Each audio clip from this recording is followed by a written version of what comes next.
Hello, guys. Welcome to the Voices Gathering Live podcast show with your host, who? Diamond. Hey. What's up, everybody? Welcome to today's show. I can't wait to talk with you. Hey, everyone. It's a new week and a new conversation. So now that you are here in the jewel box of Diamond's Voice Gathering podcast, please make sure you do us a favor. Give this show a thumbs up right now because you're going to enjoy the show. Also, if you're not a subscriber to the channel, do me a favor. Give the show a thumbs up right now and subscribe to this channel. You won't regret it. You won't regret it. I am so excited. Hey, everybody's like, oh, okay. I'm so excited for today's show. You know me, I don't want to delay anything. So you already know the house rules and we're going to go over them quickly because some people just keep forgetting, right? How do you contact me? You do it by the website right here, www.voicesgathering.com. You can email me at diamond@voicesgathering.com. And if you have any personal questions that you do not want to ask in the comment section, please do me a favor. Email those questions to me at diamond@voicesgathering.com. I will not read your name because I suspect that you're emailing me because you want to remain anonymous. So I will ask your question in general and keep your identity private. Okay, listen, you can find this show on all these platforms: Facebook, Twitter, Instagram, and of course, where you're at, YouTube. Look, remember that I do a daily gym every morning, at least 4 times a week on Instagram. Do me a favor. Follow the show on all these platforms. Don't miss out on the content. If you stay connected to the show, you will help me reach my goal of 1,000 subscribers. And look, the clock is ticking. 1,000 subscribers by January 1st, 2023. We can do it. All you have to do is share it to 5 people, and hopefully those people share it to another 5 people, and we can make it happen. So please jump in and make that happen for me. All right. In the comments, there's a question and answer portion here. So if you got a question for me, ask it in the comments. If you got something you want to share to someone else in the chat, ask that person. It's fine. I keep the chats open and I don't hide the comments because that is your voice. And your voice matters here on this platform, right? So I am just ready to talk about it. All right. So I am excited to invite my guest in to have a conversation with me. I can't wait for you guys to meet him. If you keep an open mind in today's conversation, you're going to walk away with, wait a minute. I never thought about that. I never thought about it in the context in which I'm hearing it on today's show. So I'm encouraging you, please keep an open mind. Don't run away from what you might be afraid of, because you may learn something by just listening to the conversation. Okay? Now, help me. By all means, help me. Welcome today's guest. My guest today is phenomenal. He's great. He's well educated, beautiful spirit, and he's going to grab your attention if you keep an open mind. So without further ado, everyone, please put your hands together in the chat, throw up some flames, drop some diamond emojis there, and please help me welcome my guest today, Torrain L. Baskerville. Mr. Baskerville, welcome to the show.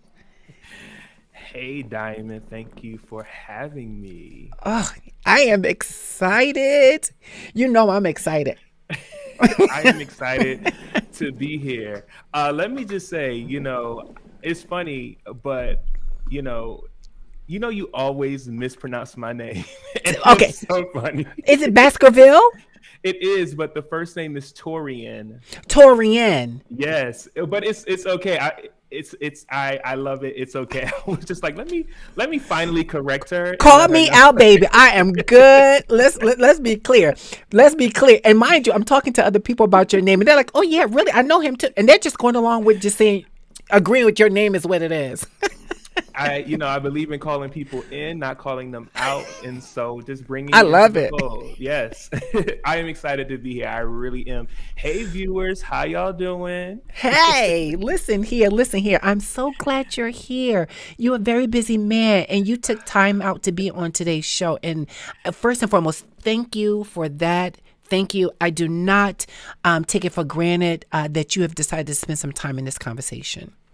Yeah, I appreciate the invitation. As you said, there's a lot going on in my life right now, all great things. And so when you extended the invitation, there's no way I wouldn't have been able to figure out how we can make this happen because you're amazing. Oh, thank you. So yeah, of course. Thank you, thank you, thank you. Okay, so listen, before we even delve into some of these topics I have today on regarding this beautiful community, I would like you to just take a little time, if you can, and just tell the viewers, share with us a little bit about yourself and where you are in your career as far as what I know you're doing.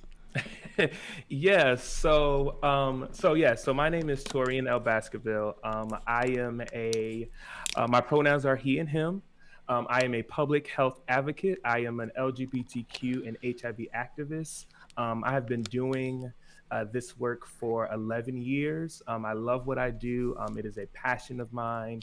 I didn't expect to be doing this work, but I am so grateful that I am.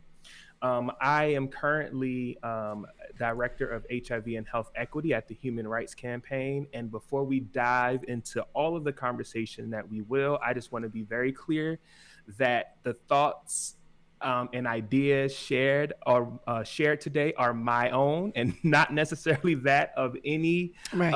organization that I am affiliated with. So, please don't go back to my organization like, oh, that Torian talk shit, like I am going to talk my shit, but I'm also going to be real and going to be honest.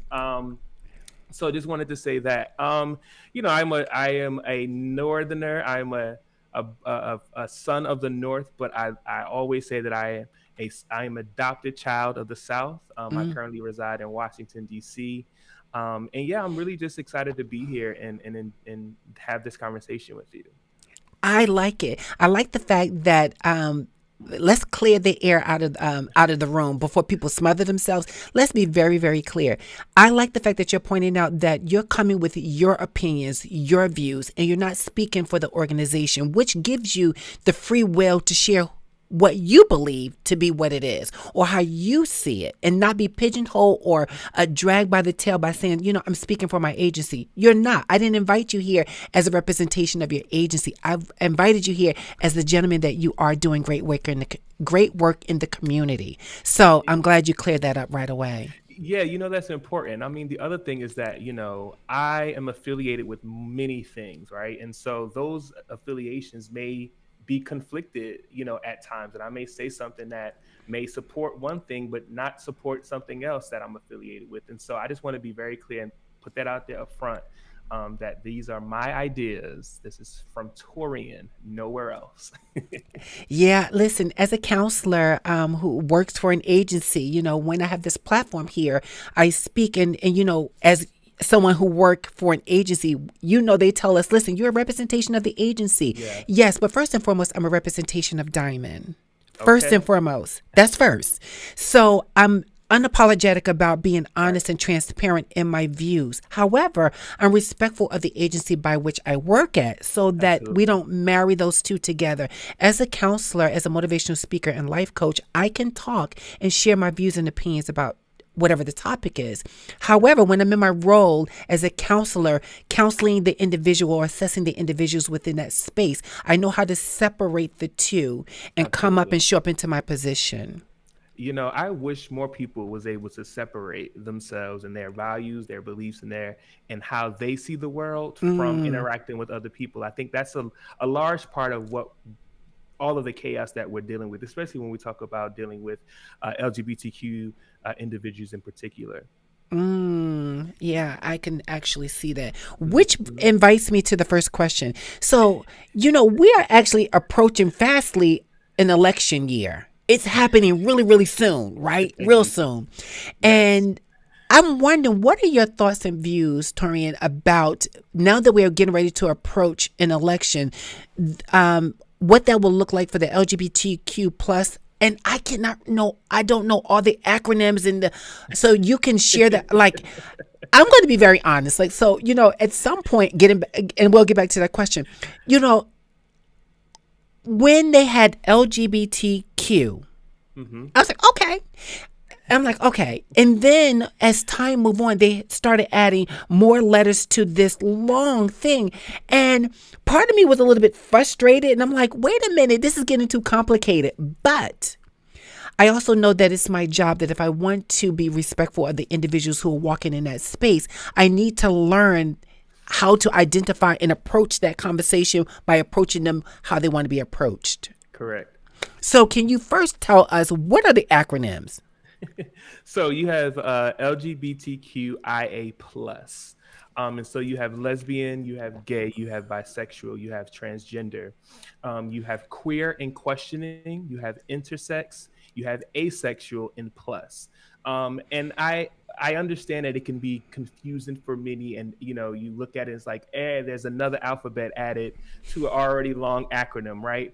And so I understand that perspective, but I think it's important that we provide visibility, right? So LGBTQ, it evolved into, actually, it started with LGBT, Mm-hmm. right? And then it evolved to include the Q, right? And then it evolved, and it's going to keep evolving. And as long as we continue to provide visibility for people who are outside the realm of heterosexuality, right, that it's going to be added. And so what we just do now is just add the plus to it, and that includes everybody Mm. who exists in this world that do not fall into the heterosexual population or community.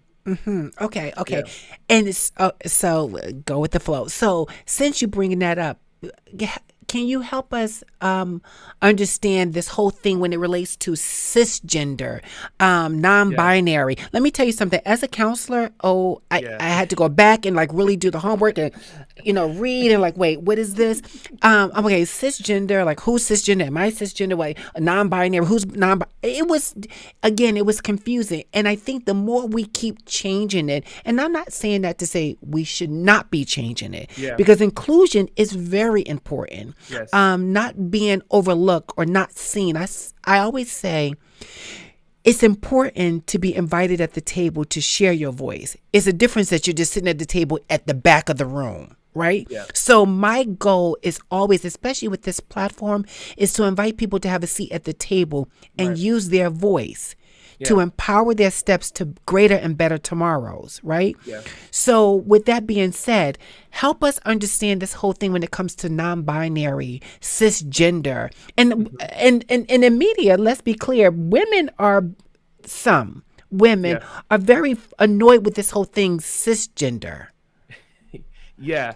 So, I know it's all um, over my face, but I'm sorry. Go ahead. yeah. So cisgender just means that your gender identity coincides or matches uh, what you were assigned, the sex assigned at birth. So, for example, if at birth you were assigned female, and you currently identify as a female, then you would be considered cisgender, right? Mm, And the same goes for a man. If a man was assigned male at birth and identifies as a male, then they would be cisgender like myself, right?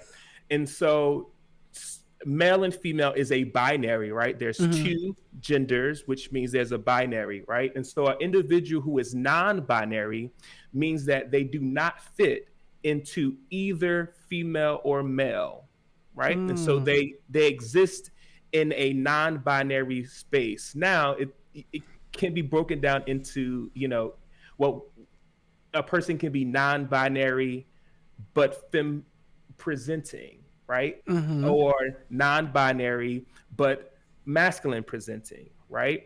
And so, that is where that stands. But then you have transgender, and transgender just simply means that my gender identity is opposite the gender that I was assigned at birth, or the sex assigned at birth. And so Mm-hmm. that could be a person who is trans woman, which means they were born and assigned the gender of a male at birth, but now they're identifying as a woman, or vice versa, right? A trans man will be a person who was assigned female at birth, but is now their gender identity is male. Okay. Okay. Yeah. So when someone is identifying trans woman, trans man, hmm and someone is identifying them opposite of how they identify themselves, um, do you agree that that is disrespectful to the individual? So just so what I hear you saying is that an individual who chooses to misgender someone, is um that problematic? Yes. Absolutely, that's 100% problematic. And I also go a step further and say that is a form of violence, right? Let's be clear, violence isn't always a physical harm. Violence can be financial, violence can be mental, emotional. And so to misgender a person is a form of violence, because that can invoke emotional or mental harm to them. And in some cases, can also potentially invoke physical harm on them. Okay. Okay. Yeah. So, what about family members who have actually individuals who are in their family, in their nuclear family, that hmm individual identifies as a different gender, and those within the family are still identifying that person by the gender in which they were born? How what are some First, what is your views about that? And then also, what are some steps you believe someone can help that family system actually correct that way of identifying or relating to the person? So, I again, I let me say this too, that this isn't a monolith, right? And so trans people are not a monolith. And so there are some trans individuals who provide the space for their close family members and loved ones who know them as their what they call dead name, right? Which means the name that they were called or that they were given at birth, right? And so some trans individuals allow their loved ones to call them by that name, because that's what they're comfortable with, and they find no issue with that. And then there's others who completely find it, a huge problem with that. And so I am of the belief that it is a problem, right? You know, I equate it to this. We may never understand. Well, let me say it this way. First, it is not our job to understand, right? Understanding is a courtesy. However, respecting and acceptance is a requirement, right? You will never understand, as a cisgender person, you and I will never understand the experience of a trans person. And so to try to understand that it's a moot point, right? It's a losing battle. And so you will never be able to understand. Now you can empathize, but empathy requires then that you accept that they made the choice to identify with how they choose to identify, right? The same way as if Diamond came to me and you said, I want to be called Jane. It's not my job to now call you Diamond because I know you as Diamond, right? That would be a mere lack of respect. And if I respect you as a person and I love you as a person, that requires me to accept how you are choosing to be identified, right? How you're choosing to be called and what you would like to be called. And so, I think that's the first thing. And this is what I said earlier. It brings me back to that statement that um, if the world would just be more minding their own damn business, right? and just accept people for the way that they choose to want to exist in the world, and not try to invoke your own ideas, your beliefs, and your value system on other people, the world will be in a much better place, right? There's an old saying that says, "What you eat don't make me shit," right? And in that context means that what I do with my life, it doesn't bother you, and it has no effect on you. And so if we just decide to mind our business, the world will be a much better place. And just respect people, Period. Respect people the same way that you would desire to be respected. So this brings thought. I remember hearing in media where there was a some children were there was a party or something, and at this party they had a wait, is it? I'm trying to think. Was it trans person or was what does RuPaul call the people on RuPaul show are Drag um queens. thank you. Hmm. So they had drag queens go to do this performance, and there were a bunch of kids in the audience and stuff, and this was like a big situation. What are your thoughts about the exposure of children being exposed to, let's say, drag queens at some a brunch, or what is your views about I'm looking at your face. What is your thoughts about children being exposed to drag queens at a brunch? Let's just use that one. It really is. I here's the thing. I think the first thing that I would say is that young people are exposed to far worse than a drag queen or a gay person or any other thing that we can try to mask our homophobia, transphobia, and all the other phobias that we exist with, right? We try to hide that and say we're worried about the children. The reality is you're not worried about the welfare of the child. You're trying to hide your homophobia, right? Mm, And give an excuse for and justification for your homophobia. Let's start there. The second thing is what I'm very clear about is that children, one, know more than we give them credit for. One.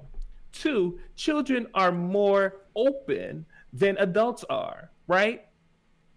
Children aren't born racist. They are mm, taught racism. I agree. Children aren't born transphobic. They are taught transphobia. And so we can teach a child early on by exposing them, of course, within appropriate context, right?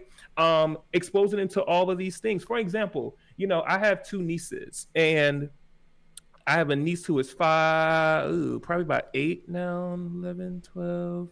She was born 11, 12, 13. So, yeah, she'll be 9, right? 9 and 3 is 12. Yes. So, she is 9 years old. She'll be 9. And I set her down early, her and my other niece, and said, Uncle Tori needs to have a conversation with y'all, and let them know that Uncle Torian is a gay man. Do you know what that means? Right, and had a open and honest conversation with them because they are going to be the future, right? We have to begin to teach people differently so that we can create the different world that we all claim that we want to see exist, right? I can't continue to allow people to think what they're gonna think and what they're taught in other arenas, right? And expect them to come up and grow up as adults, and just somehow going to be good model citizens who respect all human life. That's not reality, right? And here's the other thing that I'm very clear about. Teaching a person math does not make them a mathematician. Doesn't mean that they're going to be a mathematician, right? Mm-hmm. So teaching someone about homosexuality, about transsexuality, and all of these other things does not mean that they are going to become that thing that you teach them. Mm, And so we also need to stop masking, again, our homophobia with this idea that we're trying to protect our children from being homosexuals. Because if we tell them about homosexuality, then they're going to want to explore it and try it. Like, no. And be clear, if they want to try it, that's probably because they already having feelings that exist, mm. right? And that's okay. And so, I think we have to be more inclusive in not just our words, but also our actions. How do we create space for people to grow up and be different than what we experienced as children? Right? How do we grow up, create a space where adults are able to articulate and exist in a world that we all say we want? We want, to live a life of prosperity, of joy, happiness, and all of these things. But why are we not willing to offer that to other people? It is sickening to me when those who have been oppressed and are being oppressed become the oppressor. It's so sad. Do you believe that LGBTQ plus community issues should be talked about in the school system? Absolutely, 100%. Because let me be clear, as a person, as an HIV activist, what I am very clear about is that the same way that we need to have sexual health conversations and we have conversations about abstinence, like sexual health from an abstinence perspective, that is one way to look at sexual health. But the reality is that that's not everybody's way of life, right? Everybody does not live an abstinent existence. And so it goes back to equipping the same way we teach in high school, math, reading, and all of these things. And these things do not create people to become English teachers and all of these other things, right? But we teach it because we feel that these are important basic skills that individuals need to be successful in their life. The same is true about sexual health. People need to be taught comprehensive sexual health so that they are able to make best, most informed decisions about their sexual health in the future, whenever they decide to have sex. And also be clear, too, that sexual health doesn't mean just having sex. It's talking about how to take care of your sexual parts, right? It's talking about how to clean as a woman, how you clean your vagina, safely and do so for your own hygiene. And so it's not just about talking about sex, right? And again, just because you teach about sex doesn't mean you're promoting sex, doesn't mean that individuals are going to go and have sex. It just means that you are equipping people with the best information and the most information possible, to whenever they decide to make that decision, they can do it from a most informed space and not a space of, I don't know, and so I'm just going to do it because this is what my partner wants me to do, right? Because what we know is that has gotten us in a lot of trouble when we act like something does not exist. And then folks go exploring and then they find themselves pregnant. They find themselves, with an STI. They find themselves in a situation that could have been prevented if we just given them the tools and the skills and the knowledge to make the best decision for themselves. So some people would say, Torrain, that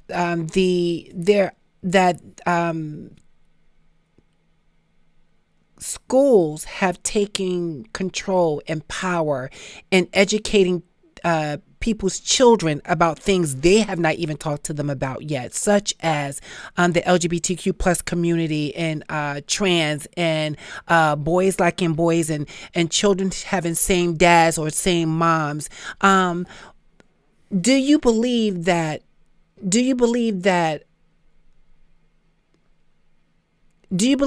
some school systems have kind of stepped over their boundaries in places that should actually be in situations that should be handled by the parents? No. Can you share why? So I have a question. Sure. Are parents teaching their children algebra at home? Some are. Right. Parents who are homeschooling, you are absolutely right. But let's talk about the majority of people within the school system, the individuals who are accessing the school system here in America. Are those parents teaching their children about mathematics, about art, about all of these things at home, right? We send our kids to school to be taught the things that we feel are important or that the school system deems to be important for them to learn, right? And so that's a part of the school system. If that was the case, then homeschool your child, right? But the reality is this: many of us, let's talk about college, right? Many of us have gone to college for the benefit of educating ourselves beyond what we would have ever been educated at, right? Or in, right? Or a specialty or whatever those things are. The reality is. Uh-oh. Come on back, Torrain. He was on the roll. I don't know what happened, guys. Stay tuned. Stay tuned. Something happened with his camera. But while we're waiting for Torrain to come back, I'm seeing the comments here. So I see Lakeisha is asking, you're curious about Torrain's thoughts. Sorry, I'm keeping an eye on to make sure that he can get back in. The devil is busy. That's all right. But the devil won't get the joy out of this good conversation. Go on right back where you were. The devil is busy. Yeah. So, it's just that, in my opinion, the school system is should be designed to expand us and expand and challenge our thought process and challenge how we see the world. Right? We're not. We should not be going to school just to become um, thinkers of all the same things. Right? That's what the world is about. Right? The world is able to turn because everybody doesn't think the same, right? Mm-hmm. There is an eclectic um, thought that everybody has, right? That exists in this world, and so it is our job. And I think I think that is a part of the problem, right? Is that we mask our fears, our misunderstandings, right? With this idea of protecting people. Can I let me also say this? When I had the conversation with my, I think she may have been 6 years old, she was answering the questions about homosexuality faster than my teenage niece was, right? Okay. And that's because they are exposed to it anyway. And so we can act like it's not the case, but the reality is most kids are already having some of these conversations. They're having this amongst themselves. They're Mm. experiencing this amongst themselves. And so I would much rather be able to have set up a space where we can have these conversations from an honest, educated, informed space than this idea of a group of individuals, a group of kids, not all on the same idea and all of the same knowledge base, having this conversation and then wanting to explore and wanting to, because the reality is if we don't give people the information, they're going to find it somehow. Mm-hmm. And so that means them going to research it themselves or going to actually engage in the behavior to see it for themselves. And my thing is, let's equip them with the best, most accurate information to be able to make the best decision for themselves. You know, me and Diamond, we initially met at Thank you for telling this and story. we initially met because I was brought in to do an HIV 101 conversation with a state ran governmental agency, and I always started after my first meeting when people kept asking me questions and I kept challenging them in a very welcoming way, in a very gentle way. I started having these, as they were calling me to bring me back to have more of these conversations. I would start my conversations with this: it is my job to challenge your thought process. If I leave this space and I have not challenged your thought process, that means I have not done my job.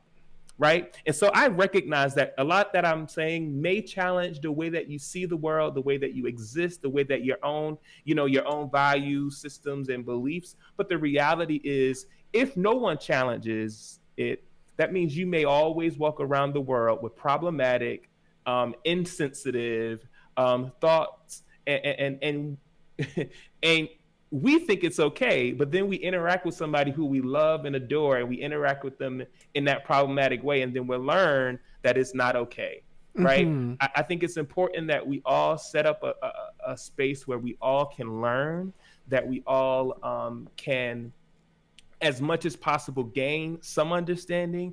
But if you cannot gain understanding, as I said earlier, it's important that you accept whatever exists, right? And whatever, because we all have the right to identify and live in this world the way that we so choose. So, thank you for sharing that. And again, as always, appreciate your honesty and your unapologetic approach to just getting information out there. So, there's comments in the chat, and I just want Mm-hmm. to look at them. So, we have a individual, Lakeisha, stated, "I'm curious about your thoughts regarding children reassignment." Children receiving gender reassignment at a very young age, before an age that they can consent to other things like alcohol, sex, etc. What is your thought about that question? My thought is it is not my job to determine what's appropriate and what's necessary for children, right? I don't have children. I think it is up to the parents' doctor, and that child. What I will say about that is what we know, right? And what we know from medical professionals is that children who do get to one express their gender expression and their gender identity as they see, as they exist in it, and how they live it, and who get gender reassignment surgeries, that they actually are, their outcomes and healthiness is optimized by it, right? And so I think that I'm a believer in science. I said earlier that I'm a public health advocate, right? So I believe in science, but I believe that it is a decision that should be left up to the parents, the children, and their doctors. And that's not our job. The same way it is not my job to tell a woman what she should be doing with her body and what is right or wrong for her to do with her body, right? That should be left up to her doctor, her loved ones, if she so chooses to allow them the space to comment on it. But it really is about her and her doctors making what they feel is the best decision for them. And so that's where I stand on it. I support people being happy and being able to live as their most authentic self. Mm-hmm. That includes children.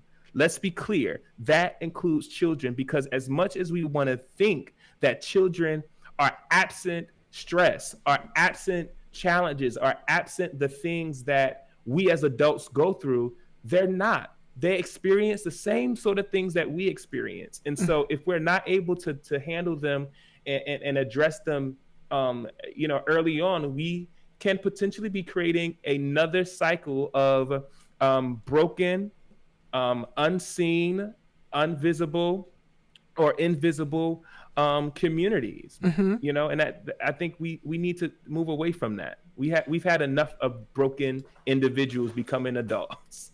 So, thank you for sharing that. We have another comment here from Latifa. She says that kids shouldn't be exposed to anything but love.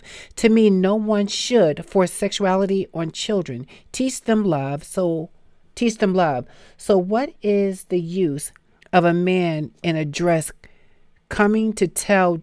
Let me make sure I got it. What is the use of a man in a dress coming to tell children what's under his dress? So let me I think this is the other thing, and this is a larger conversation, right? There is an over sexualization of individuals who identify as LGBTQIA, right? Let me be clear. LGBTQ is to identify as same gender loving goes beyond sex. It is beyond sexuality. There is a deeper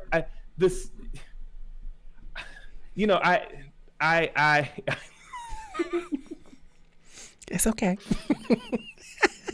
It's okay. If you don't get it all out today, you'll be back some other time, but it's okay.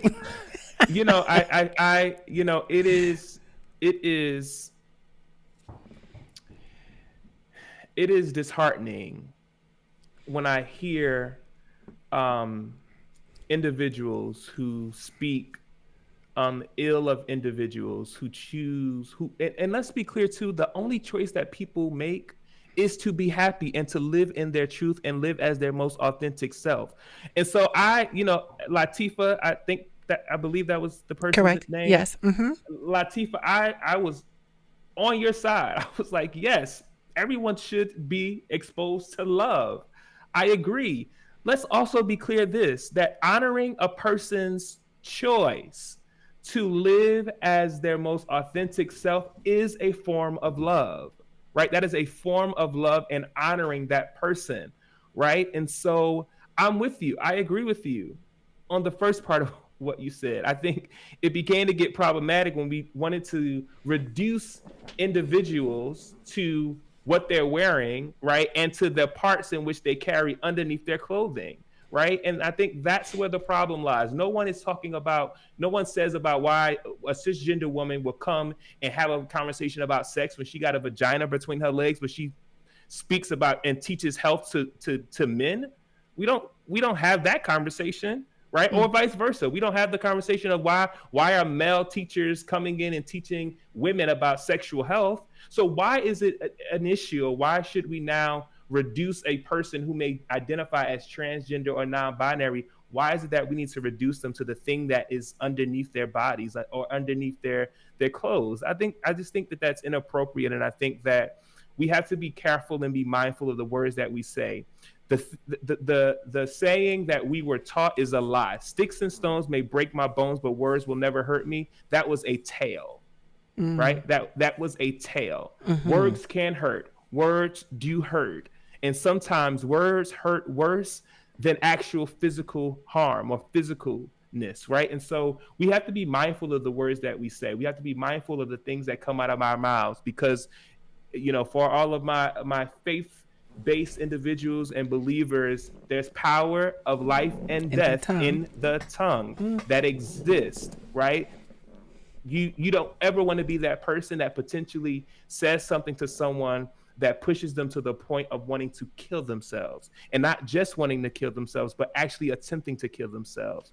Right? We have to be mindful of the words that we say.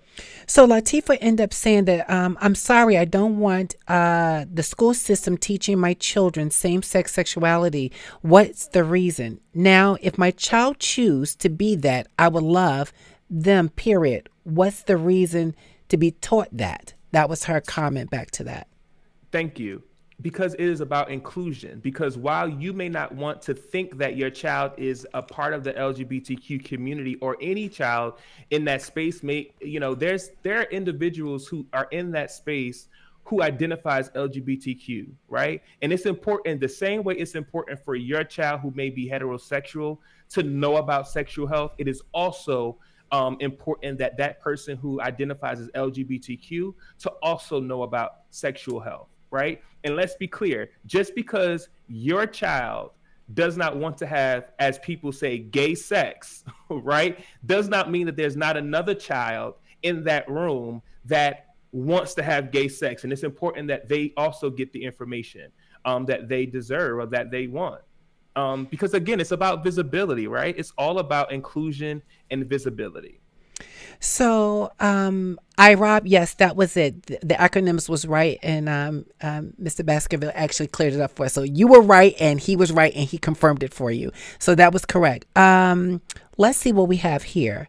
Stephanie Corbett, children are exposed to things they don't understand. That was her comment. Children are exposed to things that they don't understand. Yes. Well, again, as I say earlier, right? Understanding is not necessarily important, right? Acceptance is more important. Understanding is a courtesy. Acceptance is a requirement. Here's the other thing that I'm also very clear about. Many of us don't understand anything until we get exposed of it, right?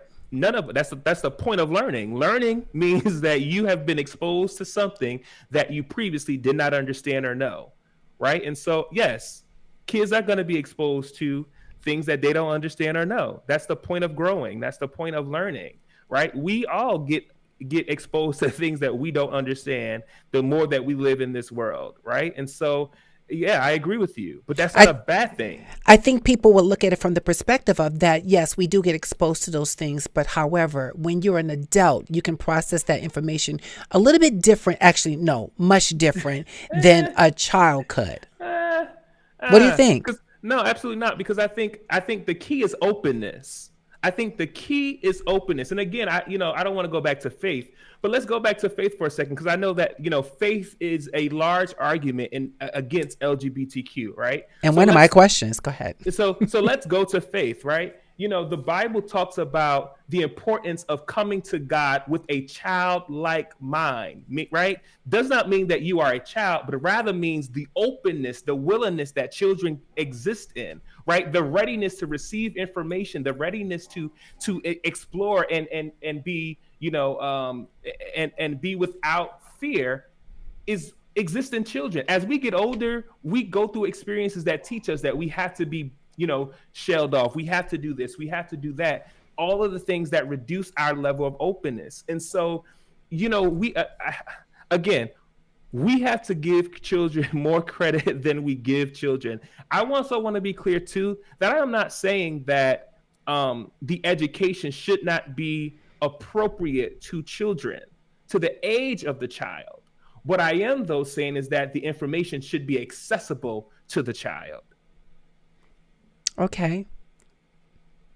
I mean, let me tell you something, just so you know, that baby, when I tell you the comments is flowing, the comments are flowing. And I appreciate that, because at the end, this is a very tough conversation, but It is. I think it's an important conversation to have, right? Because the thing is, okay, let's talk about sex for a second. We all talk about how taboo sex is and has been in America, particularly when we talk about in the Black community, right? We don't talk about conversations about sex. Very few of us had the conversation about the birds and the bees with our parents, right? That was something that we had to learn through experience many of the times, right? And so it's important that if we want to change this narrative where people are not educated around sex and are living healthier lives, because as much as we want to try to deny it, sexuality and sex is a part of a human's experience, right? Now, if you're asexual, which means that you have no desire to have sex, by all means, I that is an experience. But even that, right? To not have the desire to have sex, right, also means that you have to acknowledge that there is some kind of acknowledgement of sex and sexuality in order for you to know that that's not something that you desire, right? And so sex is important. We many of us have it, right? And we just have to be honest about that, and also be clear too. Children have sex. Kids have. Uh-oh. The devil is a liar. There go that devil. Okay, come on back to the come on to the room. Some of y'all who Christian people will catch that one. Come on to the room. Okay, I see the comments, guys. We're waiting for Torrain to get back in. Maybe there's some connection issues, but let me just pop on over here. Baby, the devil is. Okay. I'm so sorry. I don't know what's going on. That's okay. Listen here. You're not missing the beat. That's all right. Going right back. So go ahead. Keep it moving. Let's be honest. Many of our parents, my mother graduated high school pregnant, right? And that's the experience of many individuals, right? And some can argue that that's because they were not given and taught, comprehensive sex education. And so again, we can talk about, we can try to act like these things does not exist in the world. They do. And children are exposed to them. Children are exposed to them, whether they're exposed because we provide the space for them to be exposed to that, or they're having these conversations within their friend groups. Sophia Corbin actually says here, when my kids have questions same-sex things, such as seeing same-sex couples in public, they ask, why is that man with a man? I simply say, because they love each other and because they can. Period. Thank you for that. Because here's the reality.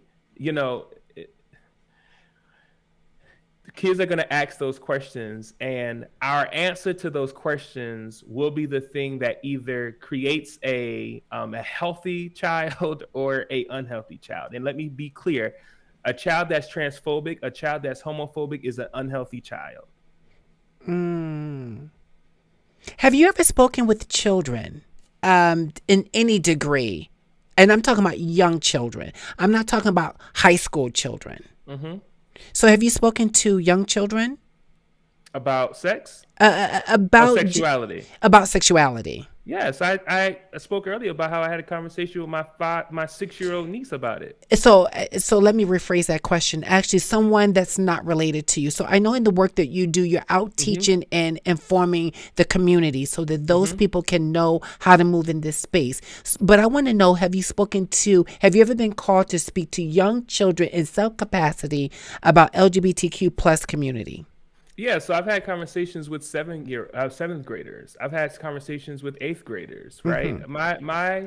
And again, I want to be clear that the appropriateness is important, right? And so I typically go into those conversations with them leading the conversation, right? And usually, again, many of them are more advanced and more knowledgeable on these topics than we give them credit for. Mm-hmm. We are in 2022. We are knocking on the door of 2023. Okay. Many of us let our children listen to Cardi B, Megan Thee Stallion, I and all of know. these other artists who always talk about. I mean, we talking about wet ass pussies, and and come on now, come on, like, So now I This just is don't why I understand. like him, people. This is I exactly why I just, like him. I just don't understand why we can sit here and when a woman is rapping about pussy, it's okay. And when she's talking about wet ass pussy, it's okay. When a rapper's talking about fucking this hoe, that hoe, this bitch, that bitch, it's okay. We allow our children to listen to that, right? We allow our children.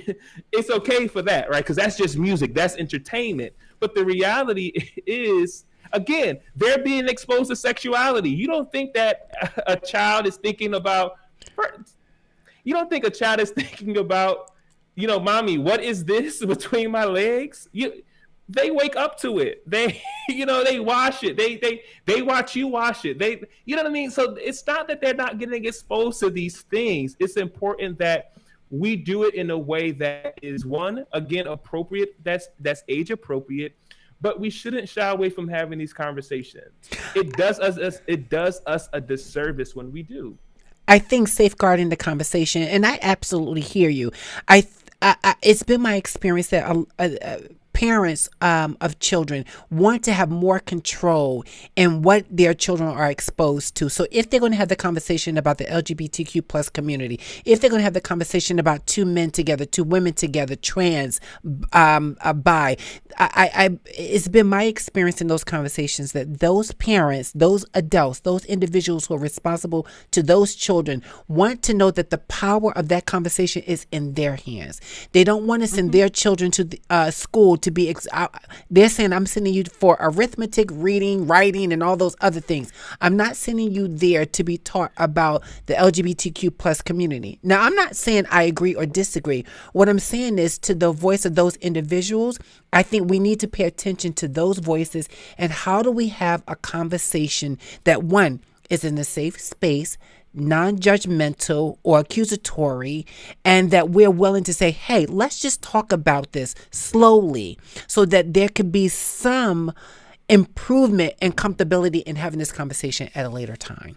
Can I offer something to you? Sure. And I'm gonna frame it this way, and I know this is gonna get some people upset, and That's okay. Going for it. no, quite honestly, I'm not concerned about that.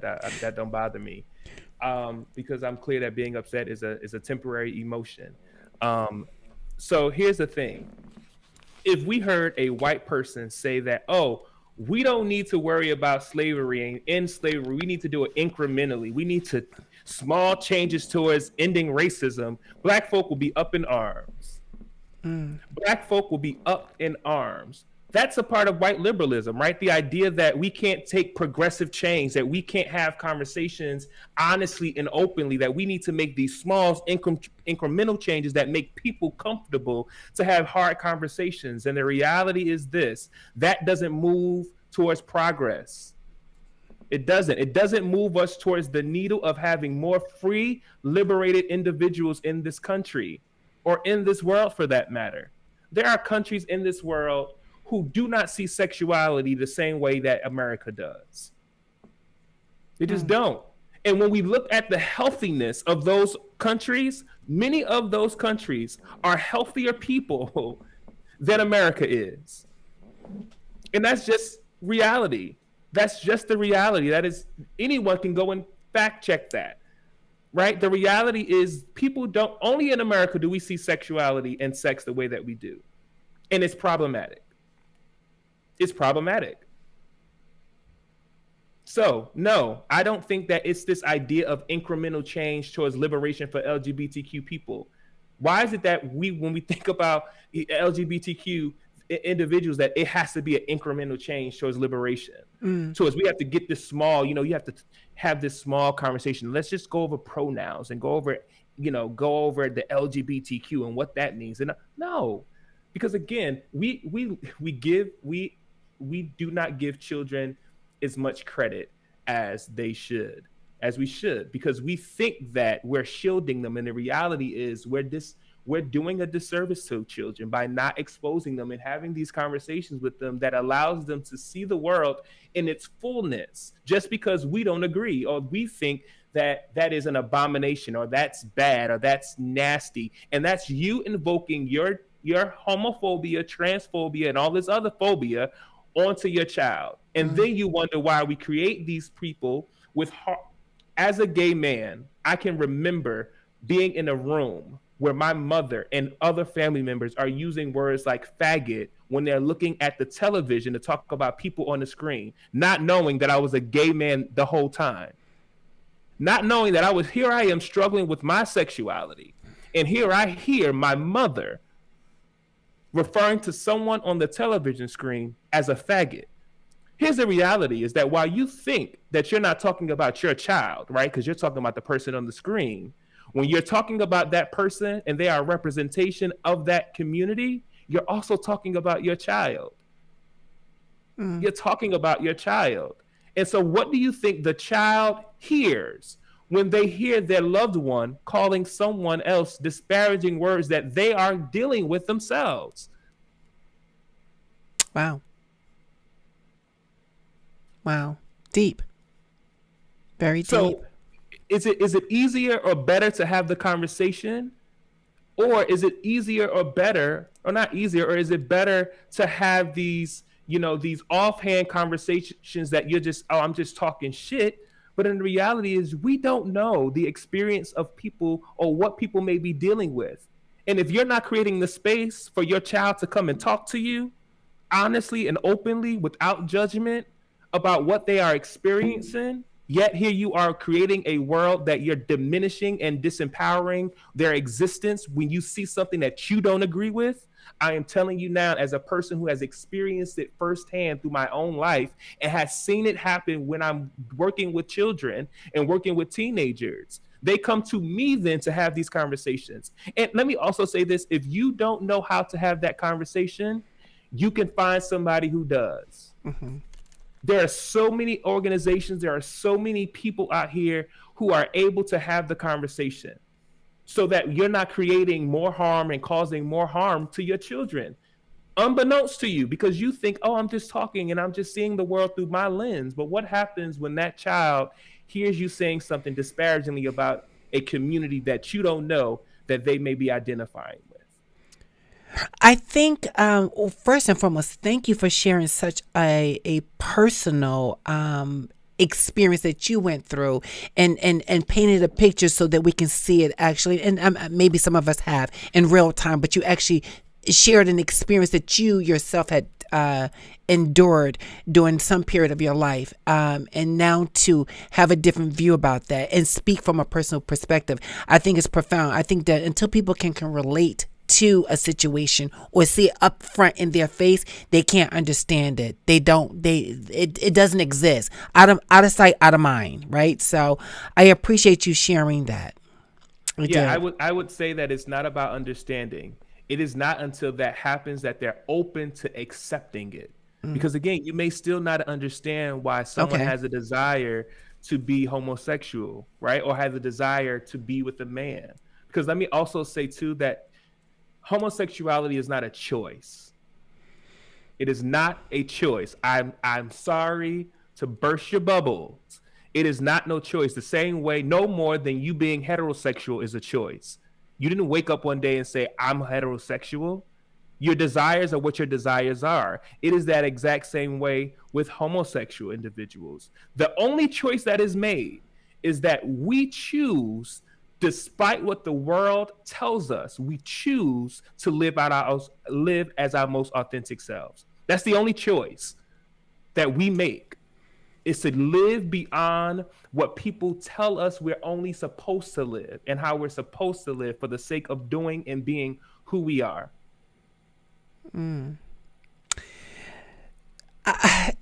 So let me say this. I could talk on what a profound conversation. I already knew that it was going to be mind-blowing, thought-provoking, and have its presence where it needs to have its presence. And I first and foremost going to say, those of you in the chats, if we did not get to your questions, if I did not get to your questions, because I was only going to take this gentleman, I was only going to have 45 minutes of his time, because when I tell you he's absolutely busy, he's absolutely busy. But thank you so much. I have tons of other questions, but before we started today's show, he had already agreed to come back at a later time. And we're going to see more, because I'm telling you that this is the conversations that this platform is going to be having. It's going to shake some people to the core. It's going to make some people very uncomfortable. But I believe that once you embrace your uncomfortability, there is a lesson to be learned so that you can keep moving forward. But if you're paralyzed by uncomfortability, then you move no place. You're stagnated and in the way for people trying to get by. So I ask people, when you're in the way, move over. Make space for other people to have an in-depth conversation. You can find so much stuff on social media that doesn't add any substance to your life nor educate you on anything. So if you have embraced this conversation with an let me just keep an opportunity, open mind, then maybe I'm going to learn something. Maybe I'm going to just think of this in a different way. You don't have to take all of this conversation. Take a little bit at a time until your plate is full. And when I mean your plate, I mean your mental plate is full. Sit with that, marinate on that, and then decide something else, whether it's something new or something different in a different light. Just do something with the information you are receiving. My friend, you hold on 1 second. First and foremost, please, again, before you go, make sure you give a thumbs up on this show here. Drop some diamonds in the comments here. Please give some high fives and applause for this gentleman and speaking his truth, speaking the voice for those who have been told to muffle their voice. And please, everybody be screaming, let's have him back, because it's a must. It's absolutely a must. Stay there. First and foremost, if people wanted to reach you, contract out with you, hire you, how do they reach you?